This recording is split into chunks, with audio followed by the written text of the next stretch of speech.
मुद्दा देख रहे हैं आप और मैं हूं आपके साथ वक्त दुबा। बात गाजा पर हमले का अंतहीन जो सिलसिला चल पड़ा है उसको लेकर करेंगे। 7 अक्टूबर को हमास ने पहला हमला किया और उसके बाद जो युद्ध की आग भड़की उसमें गाजा भस्म हो रहा है। गाजा पर जमीन, आसमान और समंदर से इजराइल का हमला लगातार जारी है। इजराइल के जवाबी हमले में गाजा में अब तक 11,000 लोगों की मौत हो चुकी है और हजारों लोग घायल हो चुके हैं। लेकिन बात अगर सीज फायर पर आती है तो बिल्कुल भी सहमति नहीं बन पाती है। पीएम नेतन्याहू ने सीज फायर की संभावना को पूरी तरह से खारिज कर दिया है और इस बीच गाजा पर लामबंदी बढ़ती जा रही है, जिससे महायुद्ध का खतरा बन गया है। अमेरिका ने बीते 2 हफ्तों के दौरान दूसरी बार सीरिया में मौजूद ईरानी रिवॉल्यूशनरी गार्ड से जुड़े हथियारों के गोदामों को तो निशाना बनाया ही, इधर इजराइल के खिलाफ सऊदी अरब में 57 मुसलमान देश एक मंच पर आ रहे हैं। हाल ये है कि यहूदी मुल्क इजराइल से मुकाबले के लिए आपस में दुश्मन मुस्लिम देश भी अब साथ आ गए हैं, दोस्त बन गए हैं। क्या कुछ है पूरा मामला, क्या कुछ चल रहा है, इसको समझेंगे। हमारे साथ खास मेहमान जुड़ेंगे, चर्चा करेंगे। एक रिपोर्ट देख लीजिए।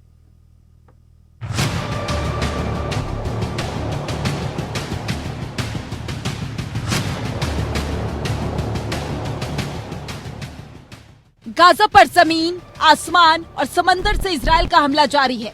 जंग की आग बुझने की बजाय और भड़कती जा रही है। अब इस जंग का दायरा भी बढ़ता जा रहा है। इजराइल के खिलाफ सऊदी में 57 मुसलमान देश एक मंच पर आ रहे हैं। हाल ये है कि यहूदी मुल्क इजराइल के मुकाबले दुश्मन देश भी साथ आ रहे हैं। सऊदी ने रविवार को इस्लामिक सहयोग संगठन में शामिल 57 देशों की मीटिंग बुला ली है। अहम बात यह है कि इस बैठक में ईरान के राष्ट्रपति इब्राहिम रईसी भी शामिल हो रहे हैं।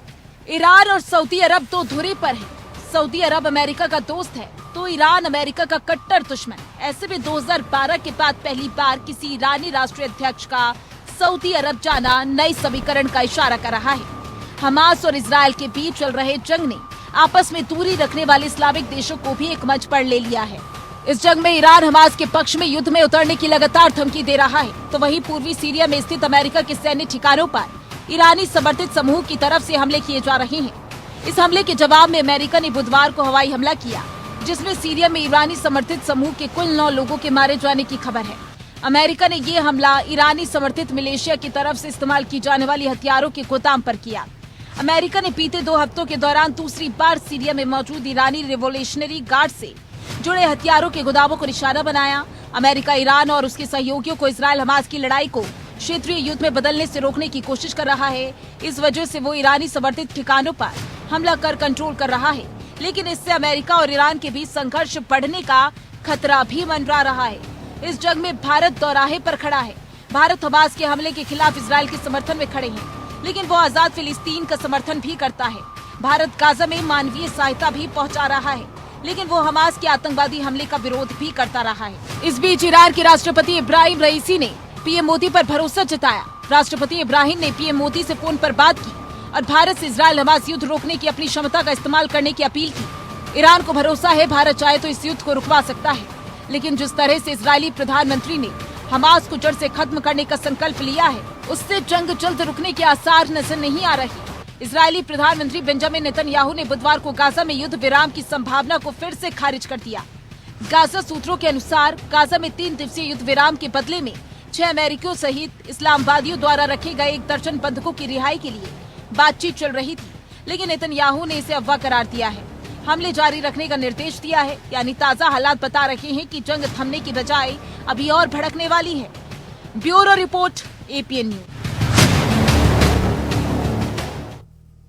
तो हमास और गाजा के जिस तरह से लगातार युद्ध चल रहा है इजराइल और हमास के बीच में, ये रुकने का नाम नहीं ले रहा है। गाजा पर लगातार जमीन, आसमान, समंदर से इजराइल का हमला जारी है और ये जंग अभी फिलहाल कम होती नजर नहीं आ रही है, भड़कती नजर आ रही है। इसी पर बातचीत करेंगे। हमारे साथ बातचीत के लिए खास मेहमान जुड़ गए हैं, जिनसे मैं आपका परिचय करवा देती हूँ। जितेंद्र ओझा जी जियोपॉलिटिकल एक्सपर्ट हैं, हमारे साथ जुड़ गए हैं। बहुत स्वागत है सर आपका। साथ ही साथ retired group captain doctor BN Jha, रक्षा विशेषज्ञ हैं, हमारे साथ जुड़ गए हैं। आपका भी बहुत स्वागत है सर। शुरुआत मैं आपसे करूंगी जितेंद्र जी, क्योंकि एक तरफ हम लगातार देख रहे हैं कि गाजा पट्टी पर लगातार हमले हो रहे हैं। 7 अक्टूबर से ये सिलसिला शुरू हुआ है और अभी तक थमने का नाम नहीं है। कई देश इसमें कूद चुके हैं, कई देशों ने समझाने बुझाने की कोशिश की है, लेकिन प्रधानमंत्री नेतन्याहू ने साफ तौर पर इनकार कर दिया है कि सीज फायर किसी भी तरह से नहीं किया जाएगा, उसे खारिज कर दिया है। एक तरफ हमास और इजराइल का युद्ध चल रहा है, दूसरी तरफ अगर नजर डाली जाए तो ईरान और अमेरिका के बीच भी इसी तरीके का सिलसिला जारी हो गया है। क्या लगता है जितेंद्र जी, जिस तरह से अब ये युद्ध लगातार अलग अलग देशों में बढ़ता जा रहा है, महायुद्ध के आसार जताए जा सकते हैं? मीडिया पे कई दफे लोग अपने हिसाब से बात करते हैं। मैंने कुछ ऐसे जियोपॉलिटिक्स के पहलुओं को देखा है जो शायद कहीं मीडिया में नहीं आएगा जी। ये मैंने पहले भी कहा है कि क्या लड़ाई चल रही है, क्या हो रही है, आपके पास है, लेकिन क्यों हो रही है और इसका रिपरकशन क्या होगा, ये दोनों चिंता की बात है।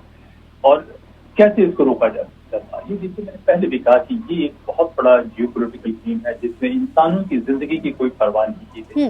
हमास को एक हथियार बनाया गया, बनाया किसी और ने, और इतना आसान नहीं है कि देख सकते हैं, और ये डिनायबल तरीका है जिससे बनाया गया।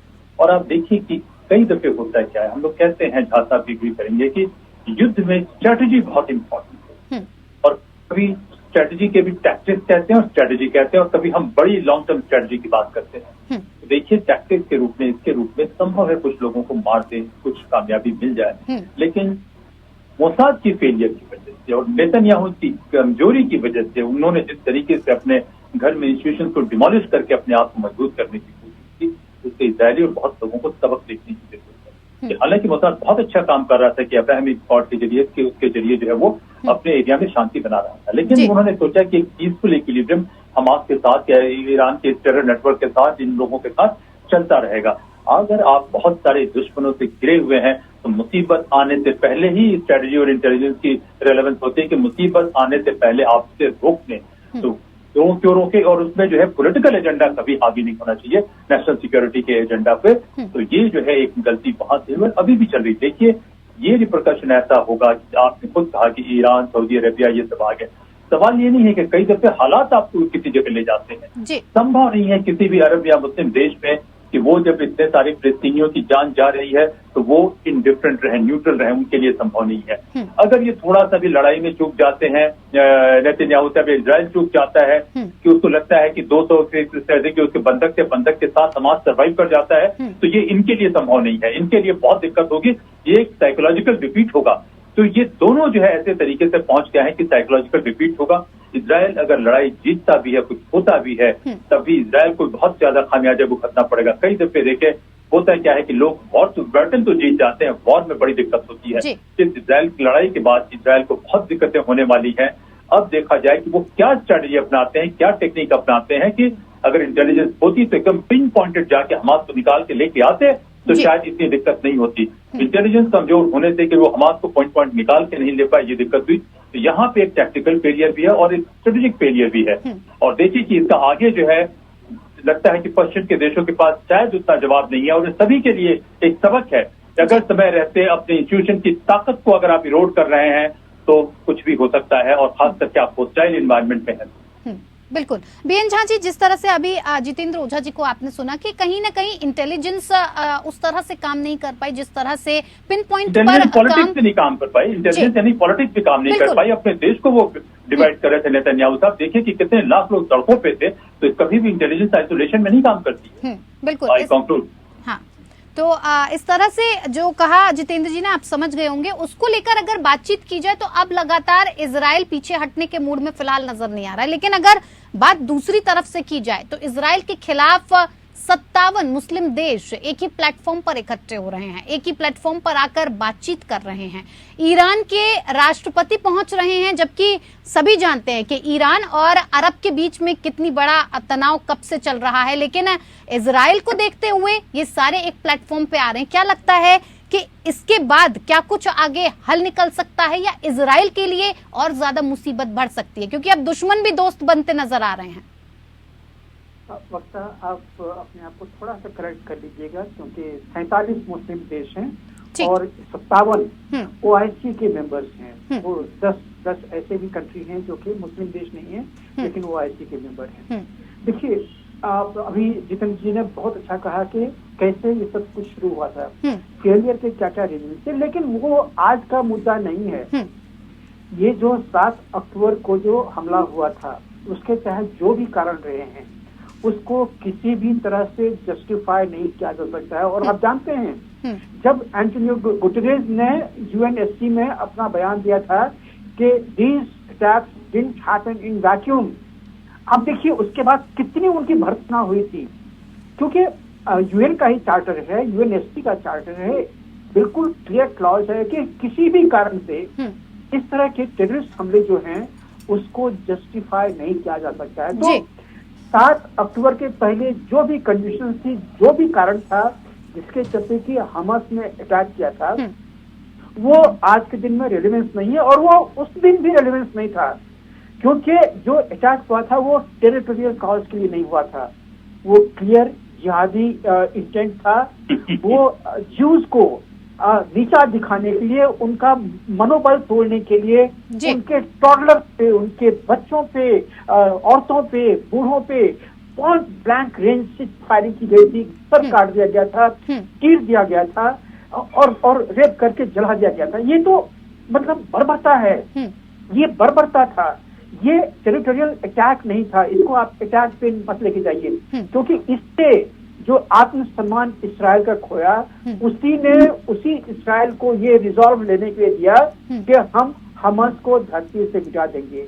धरती से तो शायद नहीं मिटा पाएंगे, लेकिन हाँ, गाजा एक बिल्कुल आइसोलेटेड प्लेस है, जहाँ पे अगर आप मेडिटेरियन को सील कर दीजिए तो इसराइल जो है वो गाजा पे हर तरह का अपना दबाव करके, जो अगर हमास को वहां पे मिटाना चाहे वो मिटा भी सकती है। लेकिन हमास एक टेररिस्ट ऑर्गेनाइजेशन है, और सारे टेररिस्ट ऑर्गेनाइजेशन आज के दिन में एक्सपर्ट हैं कि अगर उस पर आप पाबंदी लगाइएगा तो अपना वो नाम बदल लेंगे, अपनी और पहचान बदल लेंगे।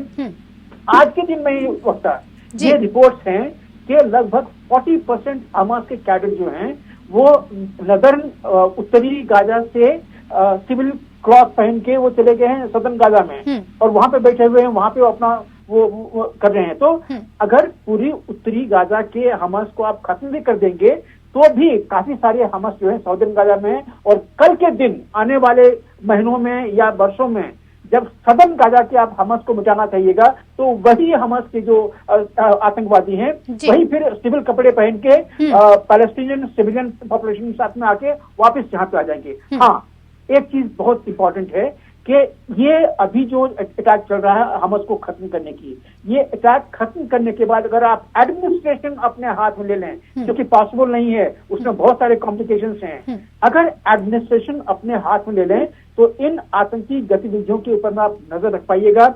यही चीज आज से बहुत दशकों पहले हुआ था, जबकि जिसके बाद की ये एडमिनिस्ट्रेशन था और जो वहाँ के शासक हैं, लोकल पैलेस्टीनियन, उनको दिया गया था। लेकिन वो शासक जो थे वो निकम्मे निकले, उनके दौरान हमास ने अपनी पकड़ बढ़ाई, और आज के दिन में हमास आप जानते ही हैं कि सबसे खूंखार टेररिस्ट ऑर्गेनाइजेशन है, और हमास अकेला नहीं है। उनका ये चीज आप मेरी ये बात ठीक से नोट कीजिए। हमास 175 से ज्यादा जिहादी तंजीम में से एक है।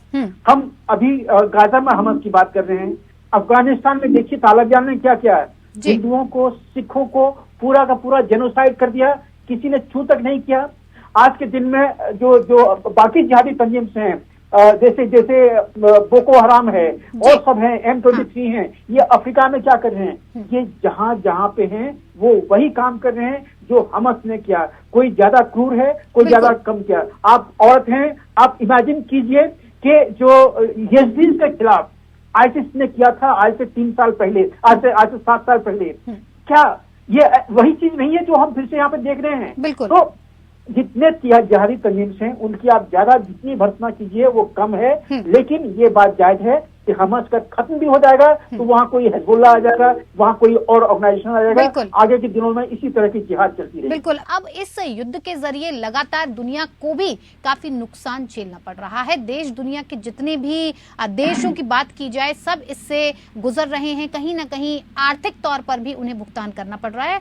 खास मेहमान लगातार जुड़े हुए हैं। जितेंद्र जी, जिस तरह से अगर बात की जाए, अब ईरान भी खुलकर आ चुका है। ईरान ने भी साफ तौर पर इस बात को जाहिर कर दिया कि अगर इस तरह के हमले नहीं रोके गए तो वो भी अब इस युद्ध में कूद जाएगा। हालांकि ये हम देख ही रहे हैं कि हिजबुल्लाह लगातार इजराइल पर लेबनान से लगातार हमले कर रहा है, लेकिन ईरानी समूह भी इसमें अब मिलते नजर आ रहे हैं। तो आपको क्या लगता है, इस पूरे मसले पर अगर ध्यान दिया जाए तो भारत का क्या कुछ रुख रह सकता है? क्योंकि अभी फिलहाल सऊदी अरब की बात की जाए, काफी सधा हुआ रुख उसने अपना जाहिर किया। भारत की बात की जाए, काफी सधा हुआ रुख उसने जाहिर किया। लेकिन जब इस तरह से सारे देशों की मीटिंग इकट्ठी एक जगह पर की जाएगी तो कितना नुकसान, कितना फायदा और किस तरह से चीजें सुलझाई जा सकती हैं? इस सवाल का जवाब देने से पहले मैं एक और बातें कहना चाहूँगा जी। शायद जब मैंने इंटेलिजेंस कहा सूचना मिले और मिलिट्री जाके एक्शन करे, फौज के लोग मैं इंटेलिजेंस में मोसाद की बात कर रहा था। मैं कहा कि सूचना नहीं मिले, मोसाद को वो करना चाहिए था कि ये जो वेपन सर्कुलेट हो रहे थे वो होने ही नहीं देना चाहिए था। हम आपको देखिए, जब इंटेलिजेंस फेल करता है तो मिलिट्री पे प्रेशर आता है। और ये कौटिल्य को मैं कोट करता हूँ, मैं संजू को नहीं कोट करता हूँ। वो कहता है कि अपने मित्र, अपने शत्रु, सबका ध्यान रखिए कि क्या कर रहे हैं। और कभी कभी होता क्या है कि एक टाइमली एक्शन जो हो जाता है कवर्ट में, वो पूरे फौज भी जो नहीं कर सकती, वो टाइमली एक्शन हो जाता है। और वो तभी होता है जब आपके बेस्ट ब्रेन्स लगे हों।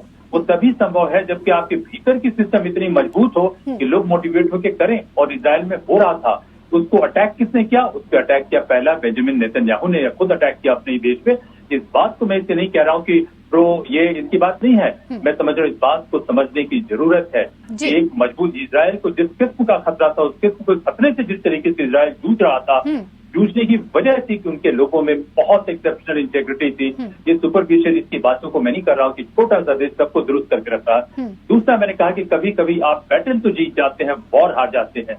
मैं बैटल जो मेरी बात को कंफर्म किया झा साहब ने कि हमास को अगर आपने खत्म कर दिया तो दूसरे आ जाएंगे। देखिए, ये जो सारे 47 देश है जो भी है जो आ रहे हैं, वो मैं कह रहा हूँ कि उनके शासकों के लिए मुश्किल हो जाएगा कि भाई कैसे हम इसको रिस्ट्रेन करें। अगर एक ऐसा है जो वहाँ की सोच को भी तो आप देखिए ना, ये नहीं कि वहाँ कोई ब्यूरोक्रेटिक डिस्कशन या जिससे होती है, लोगों की इमोशंस को भी पढ़ना जो है इंटेलिजेंस का काम है। वहां पे वो फेल कर गया कि पहले ही दिन जिस दिन अटैक हुआ था उसके 2 घंटे में किसी चैनल पे मैं बात कर रहा था, तो मैंने कहा कि देखिए ये बहुत सोची समझी साजिश है, इसमें चीन की जानकारी नहीं हो ये मानने को मैं तैयार नहीं हूँ, टर्की का इनडायरेक्ट इन्वॉल्वमेंट नहीं हो ये मानने को मैं तैयार नहीं हूँ, क्योंकि उनके बगैर हो ही नहीं सकता है, हमारा कुछ कर ही नहीं सकता है। ईरान की जो बात आप कर रही है, ईरान तो नोन है इसके लिए कि करेगा। ईरान एक पराया है और ईरान को जो है देखा जाए कि भारत की बात कर रहे हैं, मैं कहता हूँ भारत की फेलियर है कि ईरान जो है चला गया है चाइना के कैंप में, जबकि ईरान हमारा मित्र था। चाबहार में हमने पोर्ट बनाया।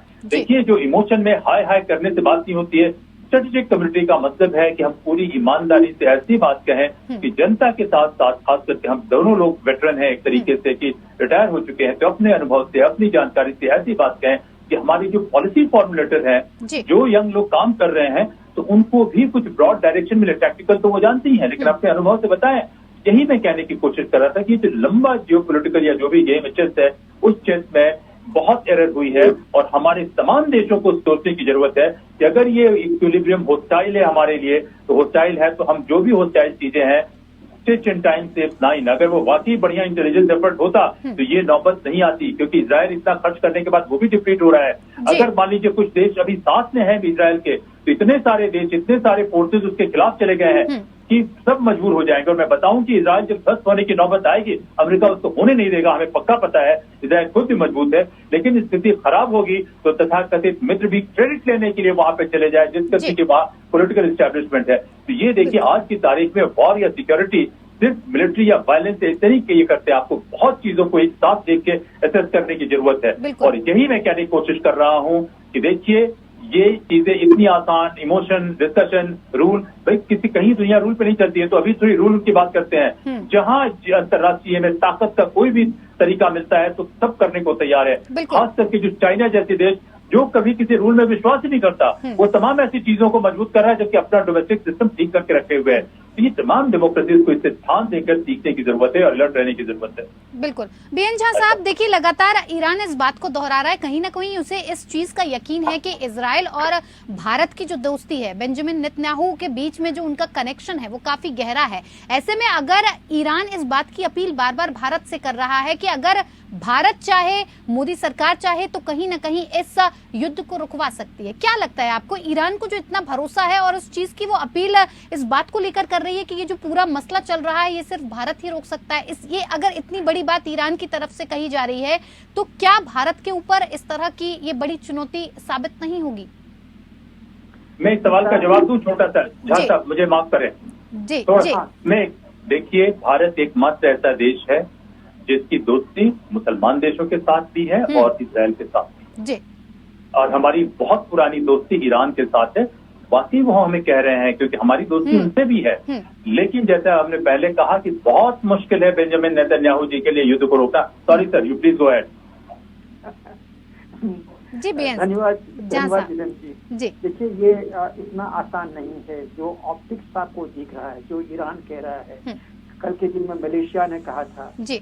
ये आखिर ये सब अभी कह क्यों रहे हैं कि आप युद्ध विराम कीजिए? ये तो इन्होंने यूएन के इंटरनेशनल प्लेटफॉर्म पे भी, चाहे वो यूएन हो, चाहे यूएनएससी हो, चाहे ह्यूमन राइट कमीशन हो, वहां पे भी उन्होंने कहा था कि सीज फायर आप लगाइए। आज के दिन में यूएनएससी से तो कोई बड़ा एजेंसी नहीं है जो ऐसे काम कर सकता है। हाँ, मेडिएशन में हम मानते हैं कि मोदी जी का अलग अस्तित्व है, लेकिन मोदी जी पे प्रेशर लगाने का एक और कारण है।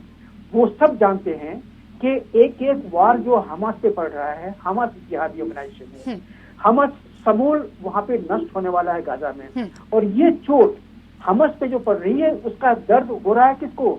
ईरान को हो रहा है। और ईरान के अलावे जितने मैंने कहा ना 175 से ज्यादा जिहादी तंजीम आज के दिन में है, चाहे वो शिया के हो, सुन्नी को हो और कोई हो, अलग अलग सेक्ट के सबों को दर्द हो रहा है। क्योंकि एक पे अगर चोट पड़ रही है, ये सारे जो जिहादी तंजीम हैं ये सारे अपना इंस्पिरेशन ड्रॉ करते हैं एक ही जगह से, और वो है कुरान के वो 31 दोहे जिससे कि जो कि इनको अनुमति देता है, इनको वरदान देता है, इनको छूट देता है बाकी जगहों पे, बाकी लोगों पे, नॉन मुस्लिम से अटैक करने की। अभी ये तो बात छोड़ दीजिए, अभी 7 अक्टूबर को छोड़ दीजिए, मैं आपको आज से 30 साल पहले लेके चलता हूँ। उस दिन भी जो अरब नेशंस हैं उन्होंने यही कहा था कि यहाँ पे हम ज्यूज को रहने नहीं देंगे। ये आज से 37 साल पहले की बात है, तो ये कुछ नया नहीं है। और ये जो इस्लामिक आइडियोलॉजी है ये आप ध्यान में रखिए।